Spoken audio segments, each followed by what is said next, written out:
Municipal workers alliance کے صدر میر اکرام بلوچ کی قیادت میں ایک وفد نے vice chairman Ilyas Chishti, information secretary سردار سمندر گل گجر نے مزدور اتحاد لیبر یونین کے صدر پرویز حبیب، جنرل سیکرٹری فلک شیر، نائب صدر Abid Sheikh, information secretary Arif Bhatti, standing committee کے ممبر ثابت داد بلوچ نے M D Sindh solid waste management board Zubair Ahmed Channa اور سیکرٹری بورڈ شہباز طاہر خان سے ملازمین کے مسائل پر تفصیلی تبادلہ خیال کیا۔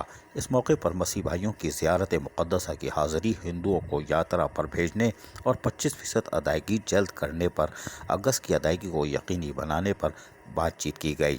25% کی جبری ناجائز کٹوتی کو بند کرنے، تمام ضلعی ملازمین جن کو ناکارہ بنایا جا رہا ہے، کوئی سہولت یا فوائد نہیں دیے جاتے، انہیں فی الفور بورڈ سے منظوری لے کر اپنے ضلعوں میں واپس بھیجنے پر زور دیا گیا۔ ایم ڈی او سیکرٹری نے تمام مسائل سنے اور ذاتی دلچسپی رکھنے کا اظہار کیا اور ان کو مسائل کو جلد سے جلد حل کرنے کی یقین دہانی کے ساتھ ساتھ وعدہ بھی کیا کہ کسی بھی ملازم کے ساتھ حق تلفی نہیں ہوگی۔ 25% کی کٹوتی غیر قانونی عمل ہے۔ اگر کسی مزدور نے 5 دن کام کیا ہے تو اس کو 5 دن کی ادائیگی ہونی چاہیے۔ سیکرٹری بورڈ کو پابند کیا کہ اس طرح کی شکایت نہیں آنی چاہیے، جیسے مزدوروں کو اس کا حق پورا ملنا چاہیے۔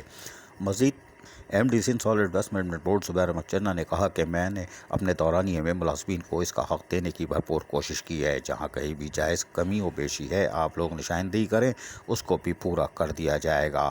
صفائی ستھرائی پر کمپرومائز نہیں کیا جائے گا۔ تاہم آنے والے وفود نے یقینی طور پر ایم ڈی سے جہاں کامیاب مذاکرات کیے، وہیں تمام تر تعاون کی یقین دہانی بھی کروا دی۔ عزیز عارف، KBS بلدیاتی نیوز، کراچی۔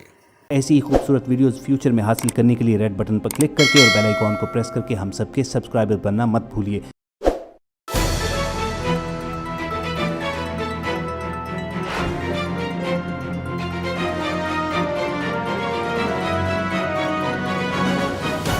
KBS بلدیاتی نیوز۔